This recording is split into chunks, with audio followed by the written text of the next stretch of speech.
5절. 두 절을 세 절, 4, 5, 6 세 절을 같이 합독을 하겠습니다.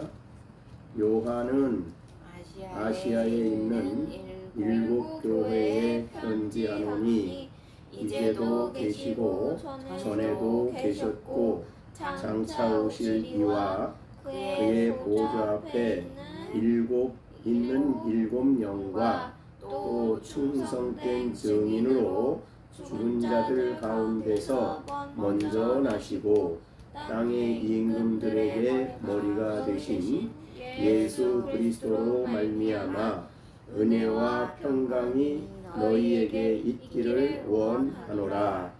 우리를 사랑하사 그의 피로 우리 죄에서 우리를 해방하시고 그의 아버지 하나님을 위하여 우리를 나라와 제사장으로 삼으신 그에게 영광과 능력이 세세토록 있기를 원하노라.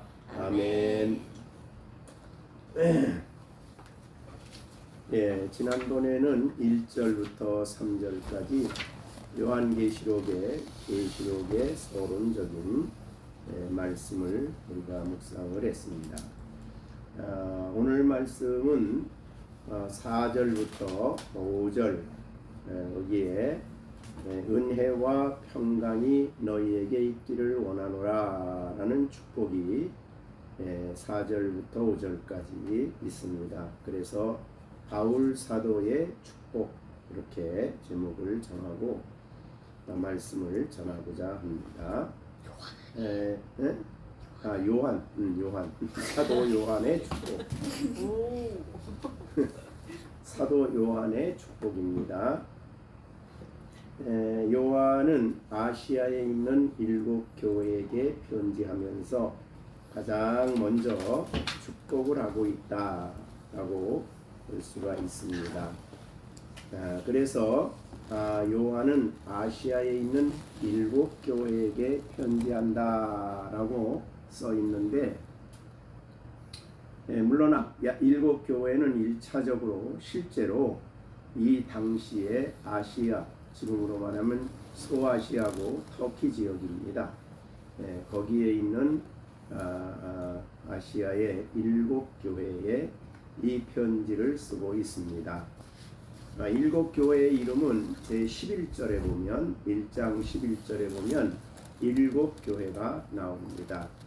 이르시되 내게 보는 것을 두루마리에 써서 에베소, 서머나, 버가모, 두아디라, 필라델비아, 라오디게아, 그래서 4대 필라델비아, 라오디게아 등 7 교회에 보내라는 주님의 명령을 따라서 아시아의 7 교회에 이 요한계시록을 써서 편지 형식으로 그 교회에 보내고 있습니다.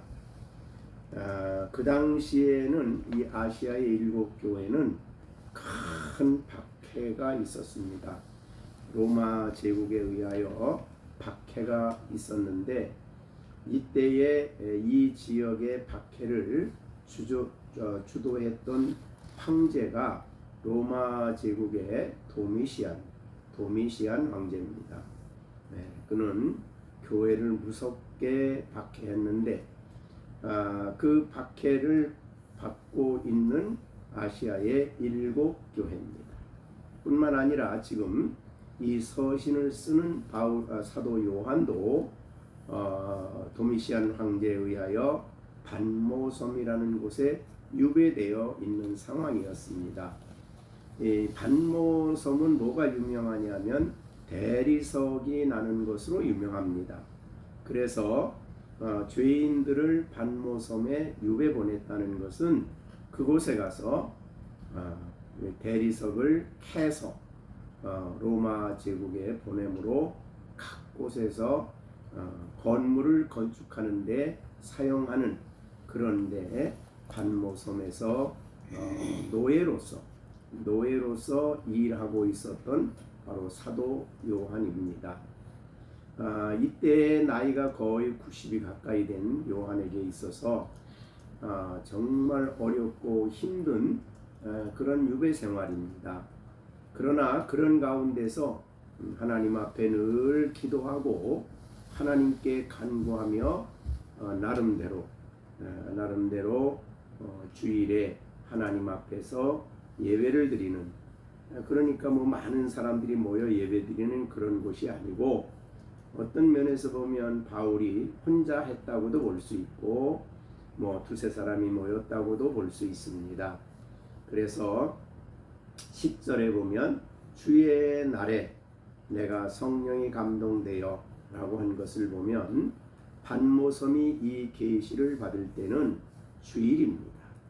그래서 그 이런 주일을 지키면서 하나님 앞에 찬양하고 기도하고, 더군다나 아시아에 두고 온 그 당시에 이 에베소에 있었던 바울은 여러 주위에 있는 세워진 교회에 주도적인 역할을 했던 사도입니다.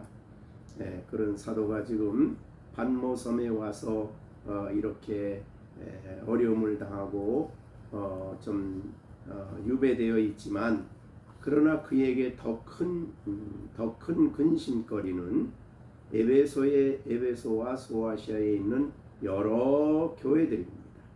그래서 그들이 밖에 속에서 믿음을 지키며 흔들리지 않는 신앙생활을 할 수 있도록 기도하며 간절히 간구하는 그들에게 하나님이 이렇게 7교회에 편지를 써서 보내도록 주님께서 친히 말씀을 들려주심으로 요한계시록을 쓰게 되는 것을 보면, 배경적으로 볼 때에 가장 어렵고 힘든 신앙생활하는 하나님의 교회들에게 있어서 주님께서 큰 위로의 말씀을 주시는, 그리고 그들이 복된 신앙생활을 하도록 이 말씀을 들려주신 내용이 요한계시록입니다. 그러나 이제 우리가 첫 번에도 얘기했지만 요한계시록의 숫자는 거의 상징수입니다. 그래서 숫자적으로 볼 때에 7 그러면 완전수입니다. 왜냐하면 삼위일체의 하나님 더하기 땅 그러면 4, 숫자가 동서남북 4입니다. 그래서 하늘과 땅 이렇게 해서 7수는 완전이라 그렇게 표현하는데, 어떻든 이 완전 수로 7교회, 뭐 다른 교회도 있었죠. 많은 교회도 있었지만 특별히 7교회를 선택한 중요한 이유는 그 교회들에게 주시는 위로도 있었지만, 동시에 7은 완전수기 때문에 모든 땅에 존재하는 모든 교회에게 주시는 말씀입니다. 그래서 모든 시대에, 모든 장소에, 모든 교회에게 보내는 서신이다. 그렇게 우리가 이 말씀을 해석할 수 있는 것입니다. 그래서 아시아의 7교회, 그러니까 그 시대의 교회뿐만 아니라 시대별로 대대로 이 땅에 존재하는 모든 교회, 그리고 모든 장소에 있는 하나님의 교회에게 주시는 말씀으로 우리가 요한계시록을 받기 때문에, 오늘 이 시대에 살고 있는, 현대를 살고 있는 우리들에게도 바로 우리에게 주시는 하나님의 말씀이다. 그렇게 우리가 이 말씀을 받게 되는 것입니다. 그래서 7교회를 선택을 했다. 그렇게 보게 되고, 이 편지를 쓰면서 가장 먼저 아시아에는 7교회들에게 은혜와 평강이 있기를 원하노라 라는 축복을 먼저 말합니다. 축도지요. 그래서 5절 중간에 보면 은혜와 평강이 너에게 있기를 원하노라 라고 그들을 위해 축복하고 기도하고 있음을 볼 수가 있습니다. 이 어둡고 깜깜한, 그리고 시련 속에 살고 있는 아시아의 7교회에게 가장 필요한 것은 하나님이 그들에게 은혜를 부어주시는 일입니다. 그래서 이미 그들은 은혜를 받아서 이미 예수 믿고 구원받아 하나님의 백성이 되었지만, 그럼에도 불구하고 날마다 하나님의 은혜가 그들에게 부어짐으로 그들이 겪고 있는 모든 시련과 어려움 속에서 흔들림이 없이 하나님을 소망하고 하나님을 의지하고 믿음으로 살아가며 신앙의 길을 걸어가도록 그렇게 한 것이 바로 이 은혜에 대한 축복이다.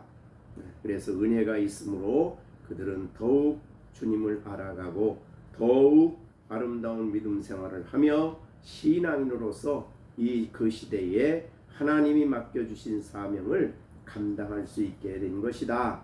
그렇게 봅니다. 참으로 어려운 시대입니다. 우리가 물론 그 시대는 아니지만 후대에 있었던 일이긴 합니다만은, 우리가 터키에 가보면 우리 갑바도기아에 거기에 성지순례에 가보면 정말 얼마나 무서운 박해였던가를 볼 수가 있습니다. 거기에 데린구유라는 그곳에 가면 도시입니다. 중간에 도시의 땅 밑에 13층을 팠습니다. 땅이 13층이 되는 땅을 파서 거기에서 그들은 박해자가 오면은 그 속으로 다 들어가서 거기서 살면서 신앙을 지켰던 것입니다.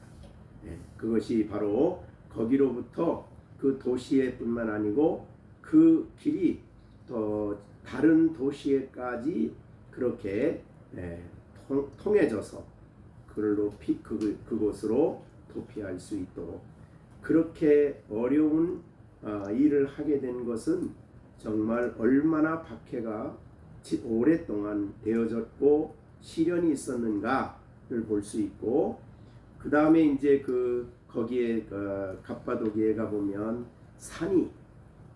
큰 산이 여러 개가 있는데 그 산들 전체가 다 굴입니다.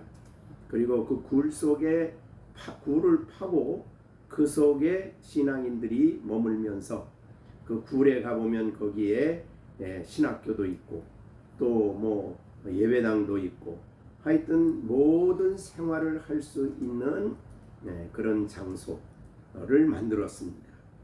그래서 겉으로는 산이었는데 나중에 지진이 나면서 그 산이 일부가 무너짐으로 그 장소가 발굴이 됐는데 그렇게 어려운 가운데 신앙생활을 했습니다.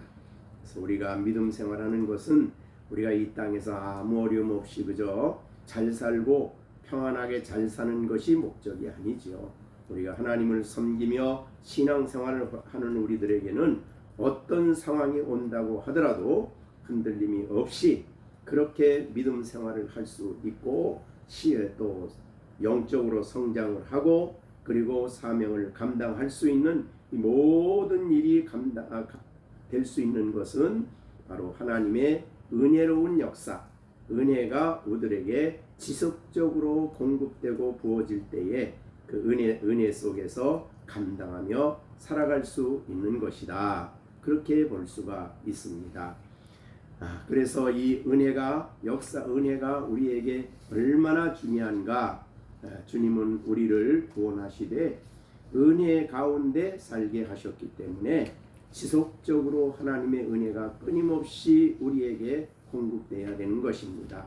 그래서 은혜의 방편, 그럼 말씀, 기도, 그 다음에 성례, 성례를 통해 나타난 예수 그리스도의 십자가의 죽으심, 부활, 이런 영광스러운 복음 안에서 성령과 성령의 역사로 이렇게 우리에게 성경 말씀과 또 우리가 기도하는 가운데서 또 복음 안에서 위대하신 하나님의 은혜가 우리 마음속에 항상 부어짐으로 은혜 속에 거하고 은혜가 왕노릇하고 은혜가 우리의 모든 생각과 마음을 지배하는 가운데서 우리는 신앙생활을 할 수 있다.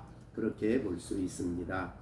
그래서 바울 사도께서도 고린도전서 15장 10절에 그러나 내가 나된 것은 하나님의 은혜로 된 것이니 내게 주신 하나님의 은혜가 그의 은혜가 헛되지 아니하여 내가 모든 사도보다 더 많이 수고했으나 내가 한 것이 아니요 오직 나와 함께 하신 하나님의 은혜로라. 바로 이 은혜가 바울의 전 삶을 온전히 설명할 수 있는 열쇠입니다. 그와 같이 우리가 은혜로 말미암아 값없이 구원을 받았지만 구원받은 성도로 이 땅에 살아감에 있어서도 날마다 하나님의 은혜가 우리의 심령에 부어질 때에 은혜 가운데서 우리가 변화되어지고 하나님의 사람으로 성숙되어 가고 죄악을 이기며 은혜가 우리 심령 속에 왕노릇 할 때에 은혜에 사로잡혀 살아가는 성도로서 살아갈 수 있는 것이고 더 나아가서 우리는 맡겨진 사명을 감당할 때도 은혜가 내 안에 역사하여 더 바울 사도가 말한 많은 수고를 했더라도 내가 한 것이 아니요 나와 함께 하신 하나님의 은혜입니다. 그러므로 우리는 은혜 속에 살아가도록 힘써야 하고 은혜 받는 일에 힘써야 하고 은혜에 대한 목마름과 갈급과 사모함이 있어야 될 것입니다.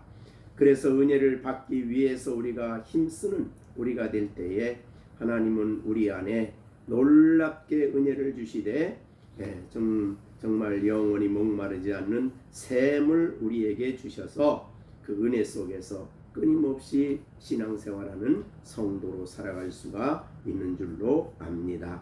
날마다 우리 가운데 우리 모든 식구들과 또 날마다 우리 열린샘교회 식구들 가운데 하나님의 은혜가 있어지는 그래서 은혜가 있기를 이 시간에 이 말씀을 통해 간절히 소원합니다.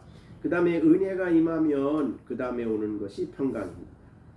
은혜가 오면은 은혜의 내용이 바로 하나님을 아는 것이고 은혜의 내용이 바로 하나님의 뜻, 하나님의 섭리, 하나님의 계획, 진리를 아는 것인데 그 진리 안에 있게 될 진리를 우리가 깨닫게 될 때에 우리 마음속에 평안이 오게 되는 것입니다.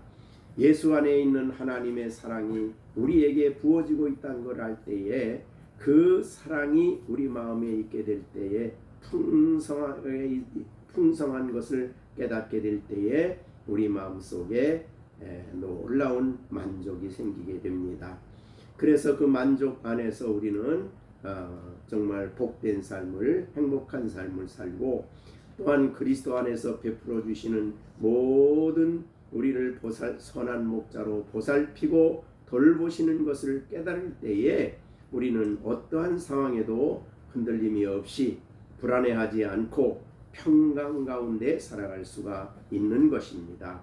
하나님이 우리를 위해서 행하시는 놀라운 일들을 우리가 깨달을 때에 깨닫는 은혜를 성령을 통해 역사하실 때에 이렇게 우리 마음에 열매 맺는 것은 바로 평강인 줄로 압니다. 그래서 천사가 마리아에게 나타나서 누가복음 1장 26절에 하신 말씀이 바로 26절부터 28절까지 하신 말씀이죠. 특히 28절에 그의 마리아에게 들어가 이르되 은혜 받은 자여 평안할지어다 주께서 너와 함께 하시도다. 하나님이 함께 하시는 것을 깨달을 때에 그것이 은혜지요. 그 은혜가 우리 안에 임할 때에 평강이 함께 오는 것입니다.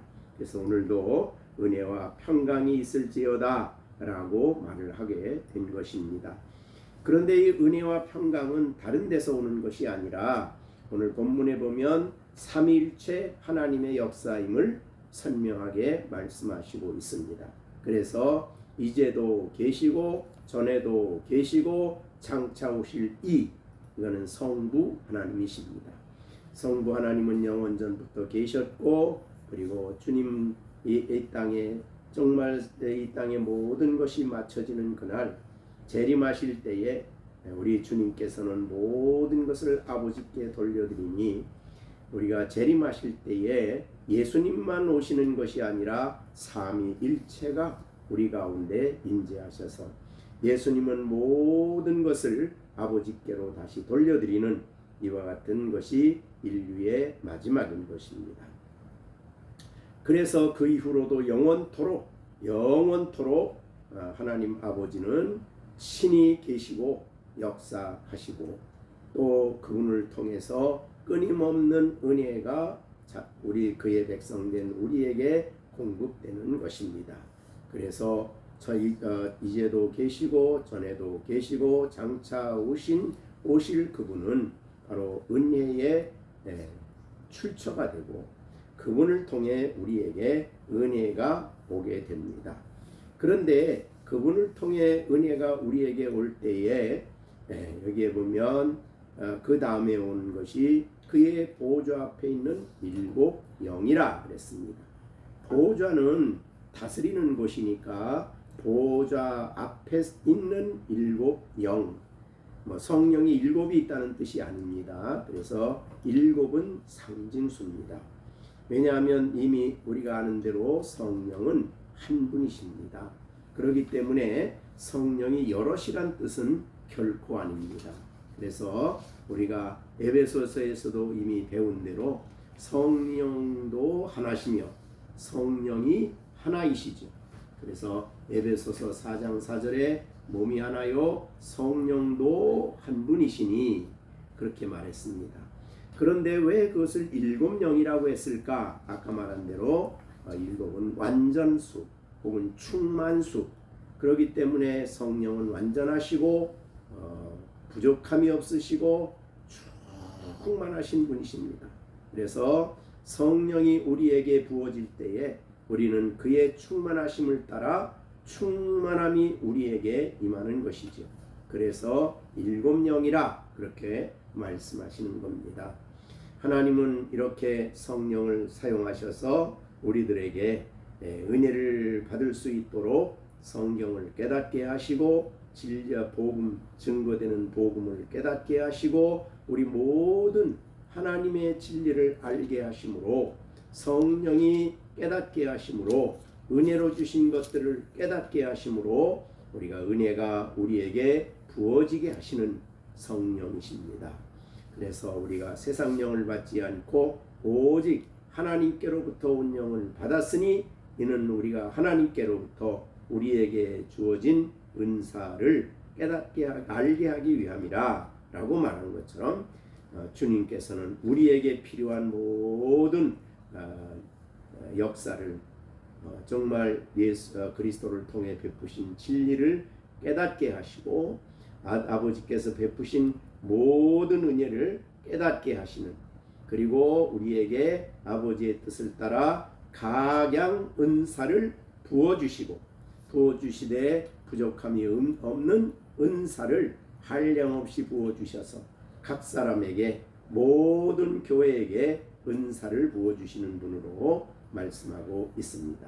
그러니까 우리 성령은 일곱이다 말은 그렇게 이 땅에 존재하는 모든 교회에게 역사하시는 성령, 그리고 교회를 위해서 교회 유익을 위해서 각양 은사를 부어주시는 성령 하나님, 그리고 그 하나님은 은혜로운 역사로 이렇게 하나님의 교회를 위해서 끊임없이 역사하시는 분, 그런 의미에서 일곱 영이라 부족함이 없으신 영이시죠. 그래서 그분은 오늘날도 우리 가운데 일하십니다. 오늘날도 우리 안에서 일하시고 우리 교회 가운데 일하시고 우리의 삶 속에 우리의 심령 가운데 오실 때에 그분은 부족함이 없으십니다. 그래서 일곱 영이라는 표현은 그렇게 충만하다, 완전하다, 부족함이 없다, 넘친다. 그래서 성령을 말할 때마다 충만이란 말을 쓰게 됩니다. 바로 일곱 영을 설명하는 단어다, 그렇게 볼 수 있습니다.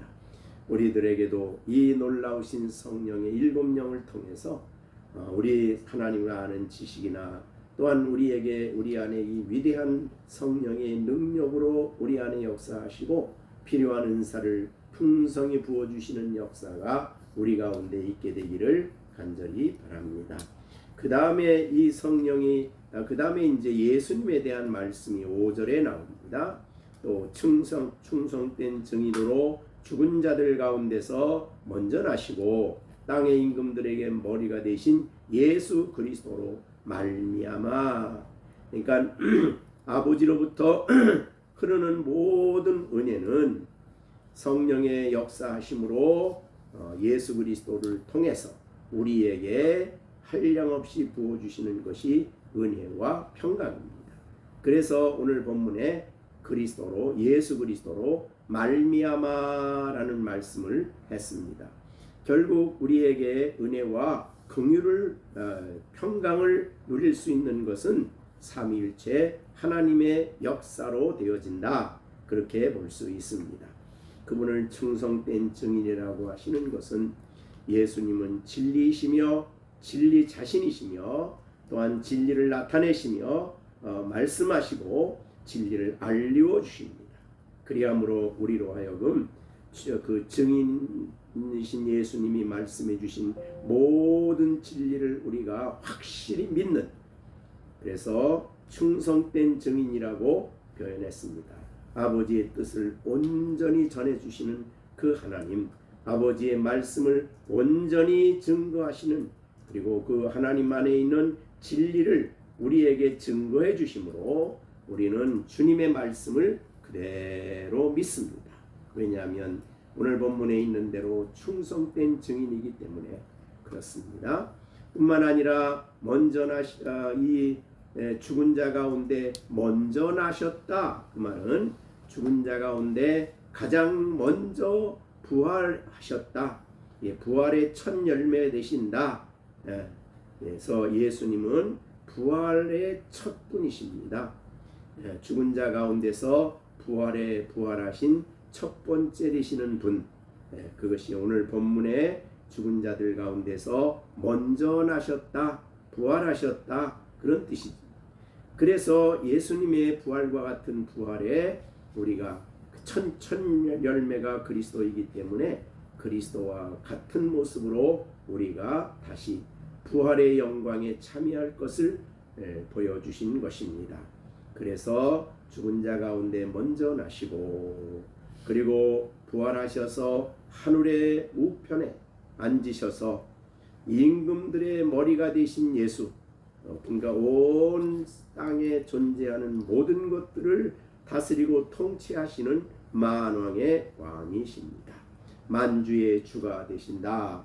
그렇게 볼 수가 있습니다. 그래서 요한계시록에서도 마지막으로 예수님에 대해서 그렇게 말씀을 하십니다.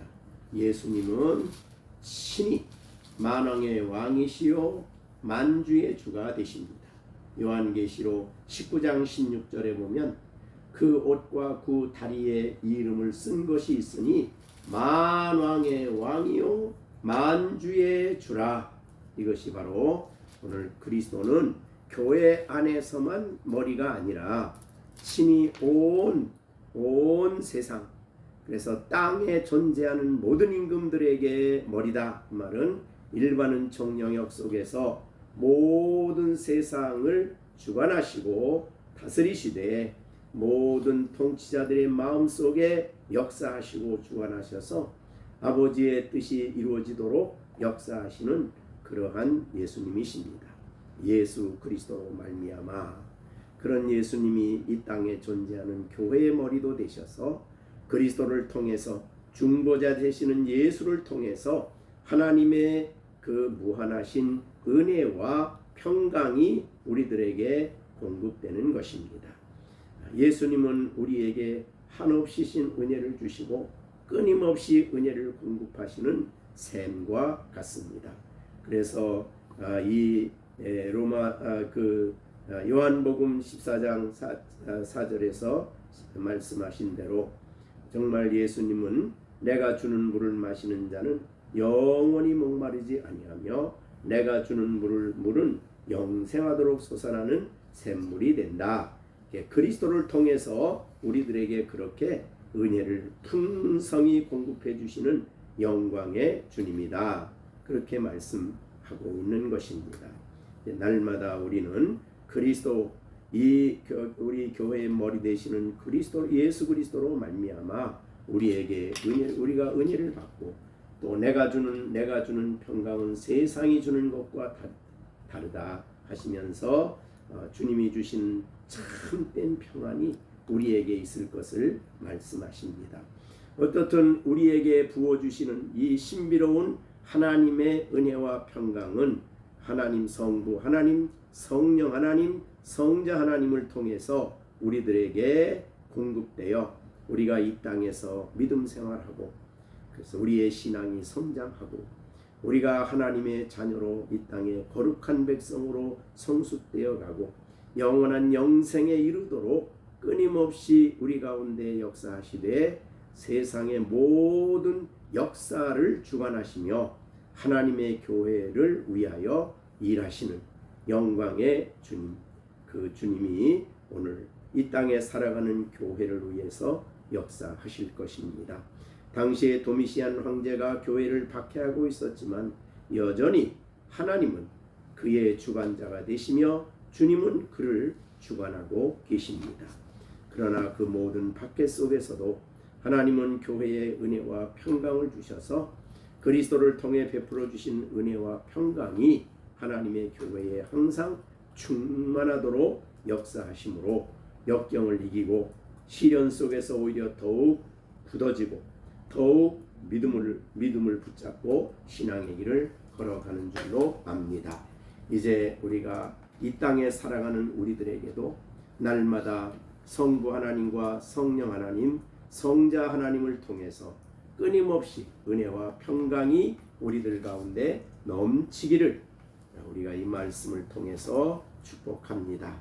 은혜와 평강이 예수 그리스도로 말미암아 너희에게 있을지어다 하시는 이 말씀이 우리에게 응답이 되고 우리의 축복이 되어 우리가 그 복을 누리며 살아갈 수 있도록 하나님이 역사해 주실 줄로 믿습니다. 아시아의 일곱 교회만 준 것이 아니고 오늘 이 시대를 살아가는 우리에게 주시는 이 말씀이기 때문에 그렇습니다.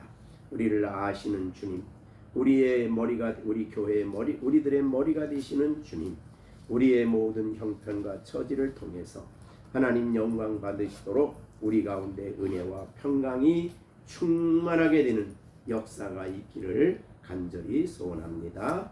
기도하겠습니다.